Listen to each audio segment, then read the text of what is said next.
we've heard recently the Minister of Defense of Russia talking about the possibility of building some kind of facility or base for its bombers, airplanes, as well as its ship, both in Nicaragua, Cuba, and Venezuela, right? A lot of people are arguing that this is really a product of the Russians, with every chance they get, needling the United States, particularly at a time when they believe we are intimately involved in the Ukrainian crisis there, right? And we know for years, particularly in Latin America, that Russia's been pursuing this agenda to try to increase space for multilateral, multipolarity, if you will, in which the United States isn't the dominant power. That there's space in the region for multiple powers to play to offset, right? I mean, we're talking balance of power issues at that level with Russia in terms of geopolitics. I do think that, if the defense minister at this particular time, when Venezuela is in the height of its internal conflict, for the Russian defense minister to come out and say, we're going to leverage and work on having a military presence in the region. Oh, by the way, we're going to go to Venezuela, right? Cuba, Nicaragua. I mean, those are places that we can expect that's where there'll be the biggest welcoming. I think that we should at least consider it. I do think that Russia has an intent on having some level of engagement in the region. Do I think that they can pull it off?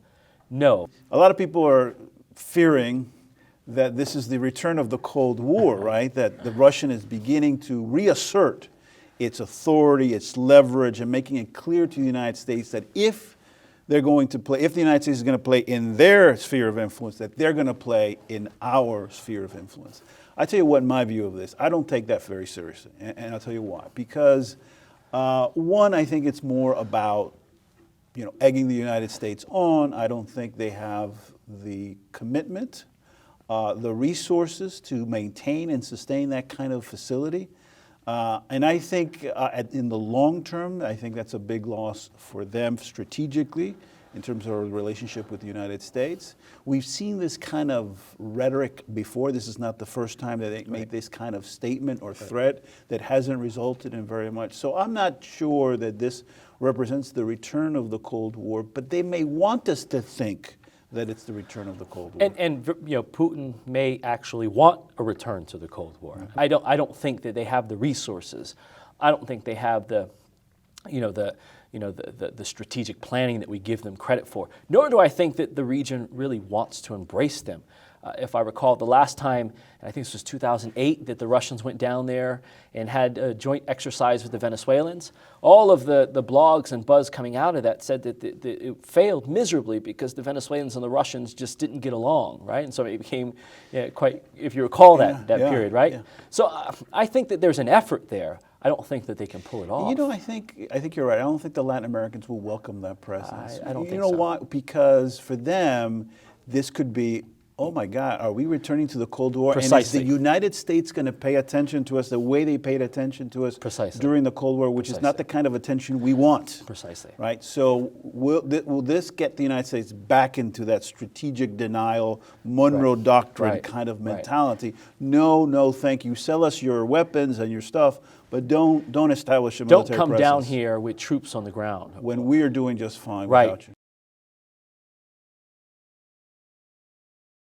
What does the United States have at stake in Venezuela? And I think there's a few things. I mean, people obviously try to focus on the issue of energy, right? And that is a factor. But, frankly, I'm not sure that's a very important factor. As you know, our consumption of Venezuelan oil has been declining. Yes. Less and less of what we consume on a daily basis comes from Venezuela, something like 7 to 9%. But that's still a factor. I think the broader interest is that instability in Venezuela could easily spill over, right? And a lot of people also allude to the issue of energy, but not in terms of the United States, but in terms of the huge subsidies that Venezuela gives to a number of countries in the region, right? In the Caribbean and Central America. And the fear, as many analysts have argued, is if that pipeline closes, right, Venezuela can no longer provide subsidized, cheap oil to the Dominican Republic and a number of other countries. What does that mean to those countries who don't have the resources to pay $100 barrel oil, right? That creates instability, right? That's true. Could create migration problems, and that is certainly much more in our interest with regard to energy than what we get from the Venezuelans. No, you're absolutely right. And you know, we haven't talked a lot about Cuba yet, right? But Cuba being the biggest recipient of subsidies coming out of Venezuela, I mean, it would be very, very tragic to Cuba and its population, right? Forget about the Castro regime for a moment, Yeah. but to the population of Cuba if those subsidies were lost from Venezuela. Right now, it's the Maduro government's to lose. If they can maintain their level of control over the situation, at some point, you know, people are going to be tired of being in the streets, and they're going to return, you know, they're going to return home. I still think that they needed to take this fight into the streets, but I'm not convinced it's going to, you know, it's going to cause an out-of-cycle change, as I mentioned earlier. You have an opposition that's clearly fractured, right? Whether you're talking about Capriles calling for peace, and Leopoldo Lopez and Maria calling for more, you know, protests in the streets. I'm not convinced. The other thing, I'm not convinced that, and you mentioned this earlier, that there's a plan going forward. Yeah. That to me is the most alarming of this. Yeah. Who's going to manage a transition? There's no one to manage a transition right now. No one's articulating what that alternative is or should be.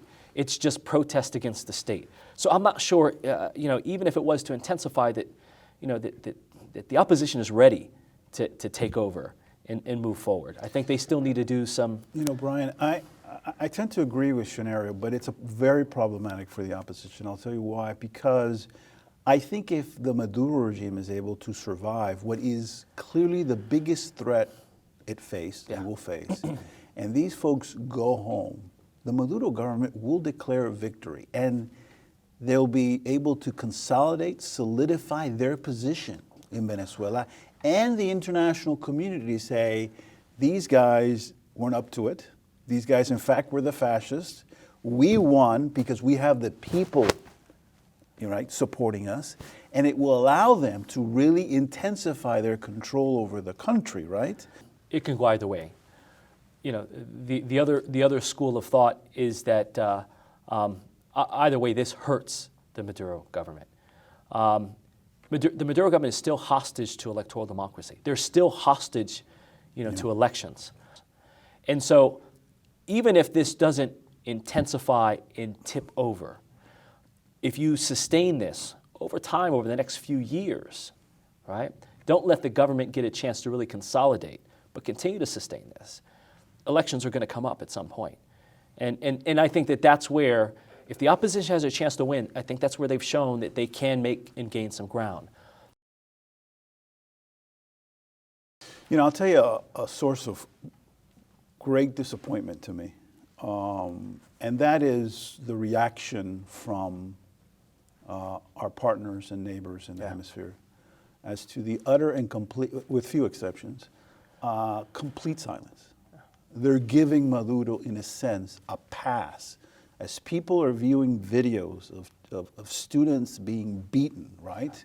The reaction from other countries in the region is silence, you know? And so a lot of people ask me, why is that? Why aren't these democracies? Why are they allowing or not saying anything about what's going on in Venezuela, about things that they would not tolerate in their own country? And I think it's important to people to realize that this is unfortunately realpolitik, and a lot of countries have interest in Venezuela and in maintaining the status quo, right? Yeah, absolutely. They're Democrats, we believe in democracy, but what's interesting is that we, the United States, used to do the same thing during the Cold War. Yeah. And we were justifiably criticized for it. Yes. They are now doing the same thing, right? Absolutely. That we were guilty of, and they don't seem to capture the double standard. No, you're absolutely right. And it is a double standard. Maybe they think this is sustainable, that this kind of level of protest, Maduro will survive, and they're making a calculation that the protests will die down and Maduro will survive. But if they have a lot at stake, you would think that they would intervene in ways that would serve and protect their interests, right? Well, that's interesting. I think when you start seeing a trend of that, whether it's support for the opposition or support for the government, you know, that's an indication that things are coming to a closure on one side or the other. I think right now, everyone's holding their cards. What if the military divides itself, which is to say that there are units or units within the country, in different parts of the country, that remain completely loyal and supportive of Maduro. There are others, in the case of widespread repression, that basically say, that's it, we can no longer support this, I'm going to push back on Maduro. I mean, that's a scary scenario. I mean, people could start thinking about a civil war, right? And it's hard to measure exactly who is with whom and what units are actually doing or thinking. We don't have a good sense of that. Right. But that's entirely plausible. Yes, it's possible. I'm not sure it's likely. I think that some of the reports we're getting out of the country is that there's limited communication that's going on between military units, and this is to to ensure that collusion among units, so the segregation of military units rather, is kind of preventing the collusion and the potential mobilization of a coup against the government. The other thing is that I think that those are at least the high levels of the ranks are still very, very much supportive of the regime. Now, where I think if you were to have a vulnerability, I think it would come from the mid ranks. The military institution has been incredibly difficult for the government to purge over the last 10 to 15 years. Chavez really worked hard. This was the genesis of Cuban advisors coming in to kind of support in the purging of the military institution. I think it's well known that preservation of power is largely going to depend on the commitment and loyalty of the military to the government. So I think there's been a successful purging at the top that I'm not sure is easy to unravel. What that means is that your vulnerable ranks are your lieutenant colonels, your mid-rank military officers that maybe went to school just a few years ago together, and they may be able to sort of have that discussion. That might. And they have a stronger connection to society, many of them who may be opposing the regime. They're neighbors, right? They live in these areas. They're not that far out of reach, right. Having only been serving just a few years. So if I were to kind of throw a possibility on the table, it would be that you would have some mid-rank, defection. But that would split, right? That would split the military nevertheless. Now, whether they're going to start fighting against each other is a different story. But any fissure, right? Any break within the military that cracks the esprit de corps, right? And some people just decide to go home. In and of itself, without a civil war, is big trouble for Maduro, right? Well, I think it's an indication of the coming of the end, right? I mean, if you have that defection from the military in a significant way, I think that's a fairly significant indicator that the regime is unraveling.